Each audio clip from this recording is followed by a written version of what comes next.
Thank you, Mr. Speaker. I want to thank my colleague very much for organizing this, and thank you for this bipartisan approach to dealing with such a challenging issue. I'd like to rise today to share some of the stories, as my colleagues have, about my constituents whose lives have been impacted by addiction. We are now so well aware that addiction to prescription opiates is on the rise nationwide.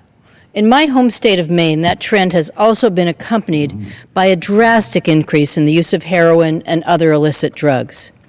Sadly, now heroin and other drugs provide a cheaper, more readily available alternative to diverted prescription medicines. The unpredictable formulations of these drugs, which can vary drastically in toxicity, have made Maine's epidemic of addiction particularly deadly. In cities, small towns, rural areas across the state, people are dying each week. Everyone knows someone, a family member, a friend, a neighbor, who has overdosed. And no one's immune. People from every background, income level, and generation are at risk. One of the individuals we've tragically lost was the brother of a staff member of mine. His name was David McCarthy, and his struggle with addiction was captured in a Washington Post feature this summer titled, "And Then He Decided Not to Be." David, who had been sober for several months, relapsed on the evening before he left home to return to his winter job at a ski resort.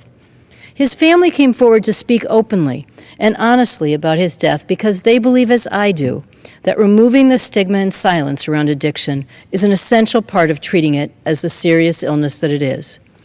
One of the most poignant aspects of this family's experience is that the day after David's death, his brother Michael overdosed on the same batch of heroin.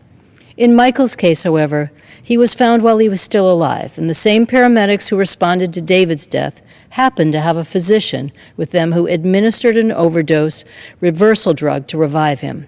So he survived, and his family's support, he has now entered a long-term treatment program.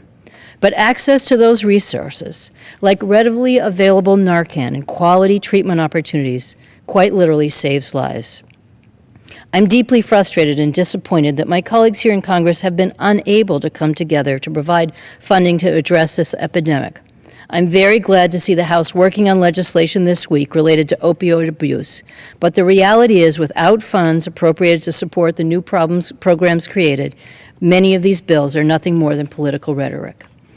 I am afraid that some lawmakers would prefer to continue turning to our already overburdened emergency rooms for care, to continue asking those to enter treatment only to be turned away because they can't pay, or asking those people who are addicted to continue struggling to achieve recovery while also dealing with homelessness, food insecurity, and a range of other challenges.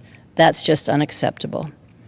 Every victim of this epidemic represents an incredible loss, not only to the people who love them, but to all of us, in the form of missed potential.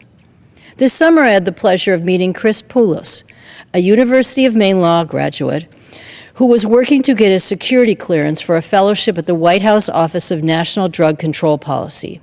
The process was especially difficult for him because he's a convicted felon who was arrested for drug possession during a period of addiction to opioids and other drugs. But now Chris is devoting his considerable talent and intellect to helping others, not despite, but because of his own recovery. The state of Maine and our country are better off because he could access treatment when he needed it. Our constituents need treatment, and they need it now. States can't face the epidemic alone, and they shouldn't have to. The difference federal funding can make became clear to me recently when I visited Crossroads, a recovery center in my district. Through a federal grant, they established a treatment program for pregnant and parenting women, which allows them to remain unified with their children while working on their recovery. One participant, Helen, came to the program while pregnant with her fourth child. The caring staff at Crossroads worked with her to ensure that she was able to bond with her baby after his birth and help facilitate her transition to a long-term sober housing program. I'm proud that federal funding played a part in her recovery, and I firmly believe that helping Helen to get clean is a great investment in her, in her children, and in our society.